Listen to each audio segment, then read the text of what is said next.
Have you ever noticed what almost every vending video on social media has in common? Someone is showing off a brand new machine. It's shiny. It's exciting. It just arrived on a freight truck. They're giving you a tour of all the features. And if you're thinking about getting into the vending machine business, it's easy to believe that that's where your journey should begin. Buy the machine, then find a location. But what if I told you that this is the one decision that's responsible for costing new vending entrepreneurs thousands of dollars every year? Today, I want to show you why buying a vending machine too soon can become one of the most expensive mistakes you'll ever make, and what you should do instead. If you're new here, my name is Shani, and I teach professionals how to build additional income through vending using what I call the controlled income method. That means no hype, no gambling with your savings, no quitting your job. Just disciplined decisions backed by numbers. Now let's get into it. Starting a business, it feels exciting. You finally decide you're going to do something for yourself. Suddenly, you're watching vending videos every night. You're comparing manufacturers. You're reading reviews. You're looking at financing. You're picking colors, imagining where your machine will sit.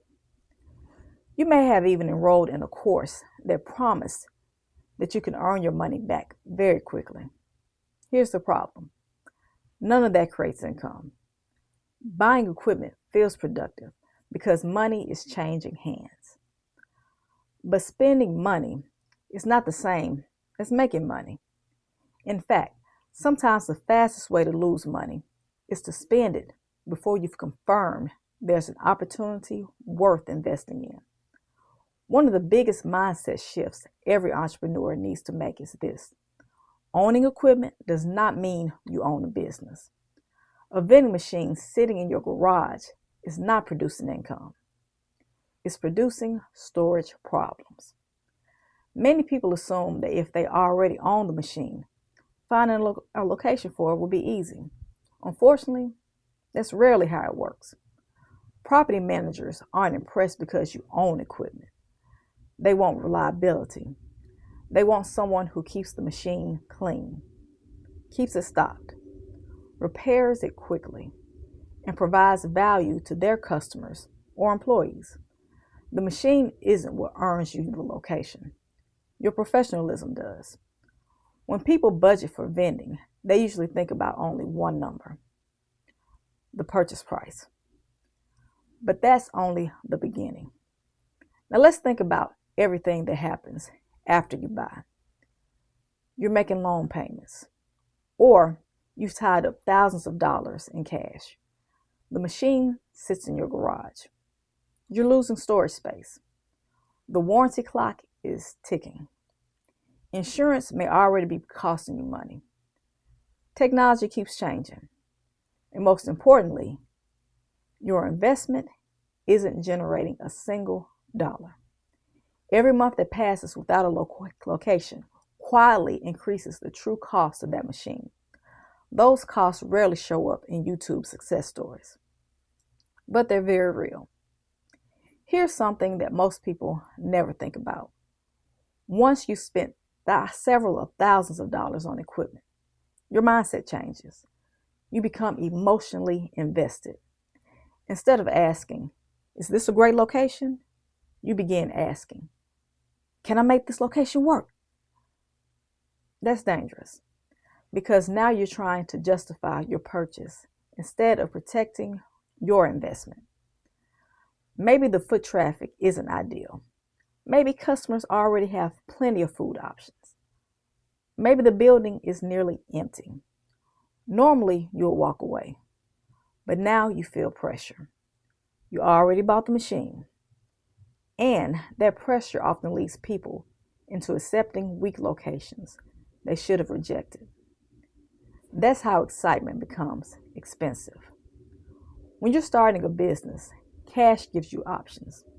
Cash allows you to negotiate, handle repairs, purchase inventory, take advantage of unexpected opportunities, replace poor selling products, or pivot when something isn't working out. But once your money is tied up in equipment that's sitting idle, your flexibility disappears. This is why experienced entrepreneurs protect cash. Cash creates opportunity. Unused equipment limits opportunity. Instead of asking, what machine should I buy? Ask better questions. Where would this machine go? Who will use it? How many people pass through this location every day? What's the buying behavior? What products make sense here? What revenue do I realistically expect?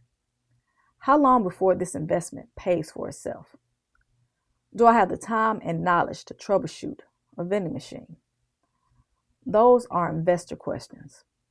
And successful vending entrepreneurs think like investors, not shoppers. Here's the sequence that I recommend. First, identify promising locations. Second, evaluate demand. Third, secure the location. Fourth, choose the machine that fits that specific opportunity. Finally, install it. Track performance.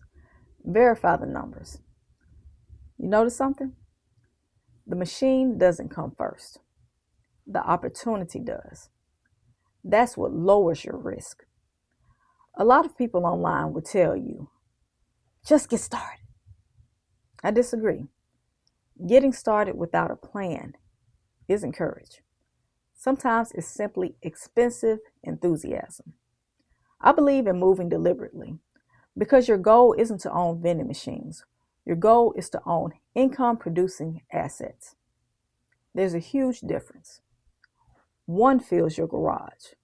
The other builds your financial future.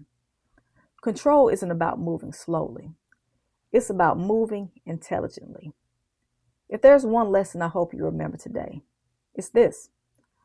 Don't let excitement spend your money. Let evidence guide your decisions. The right location determines whether a vending machine becomes an asset or a liability. The machine is just a tool. The opportunity is the investment. That's why I always say, control creates options, and restraint protects your investment. And if you're serious about building a vending business without gambling your savings, I created something to help. Download my free Control Start checklist.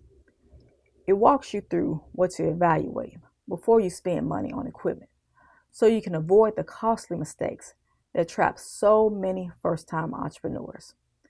You will find the link in the description below. If this video helped you think differently about starting a vending business, give it a thumbs up, subscribe to the channel, and share it with someone who's thinking about buying their first machine. Until next time, remember, don't buy because you're excited. Buy because the numbers make sense. And I'll see you in the next video.